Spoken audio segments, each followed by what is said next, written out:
want to talk today about Musk Thistle. Of course, whenever we talk about Musk Thistle in the past, been lots of times that there's been newspaper articles and whatever, take a picture, there's always those pretty pink flowers that are about shoulder high, and everybody's like, yeah, it needs to be controlled. I know that can be a problem, and it is a tremendous problem when it gets to that height. But what we need to keep in mind is whenever it is small like this is when it needs to be sprayed. When it's like this, in the seedling stage, rosette is what they call it, it's easy to control. A pound of 2,4-D will control it. That's what we want to really look for. Once it starts to bolt and make a seed head, that's when it really gets to be a problem.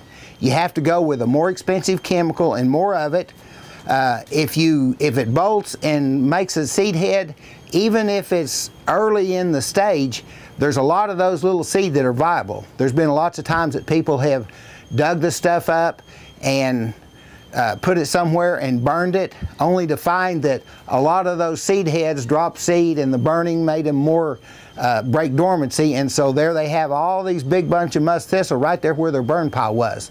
So if you cut the stuff off later on, you're going to have to take it somewhere, put it in a barrel, burn it up and all that. So it's just a whole lot easier. Go ahead and spray it when it's at this stage. Now also you got to keep in mind a lot of this in the county has been baled, and people have bought hay unknowing that they are bringing Musk Thistle to their place. Of course, there's very few places that don't have Musk Thistle, so if you have bought hay, you want to be sure and look real good around where you're fed that hay and make sure that you don't have Musk Thistle coming up there.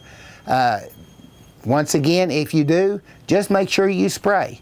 A lot of people spot spray and think that they've really done some good. Well, this goes to show that you can drive right by it and miss it. There's a few other things that look like Musk Thistle, but of course when you touch it, you know that it's not Musk Thistle if you touch it without a glove on.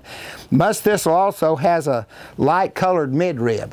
So there's really anything that looks much like this is probably going to be Musk Thistle in the area. There is one called bull thistle that looks kind of like it, but Musk Thistle kind of stands out on its own. But it's good to spray it at this time, get it controlled. A lot of people have controlled it real good with a pound of 2,4-D per acre. You're going to need to spray every year. You're going to want to spray sometime during April, and I tell people they need to get their spraying of their 2,4-D done sometime before people put their tomato plants out, because 2,4-D can really hamper tomato plant production, and there's lots of people that have hurt their own gardens by spraying with 2,4-D anywhere around their garden. So this is the time of year, this is what you're looking for. Get it sprayed in the next 2 or 3 weeks, and maybe we'll have a little bit of lack of this stuff dotting our countryside whenever it gets to be June and July and a few less people terribly unhappy with their neighbors. I'm Roger Williams with OSU Extension Service. Have a good day.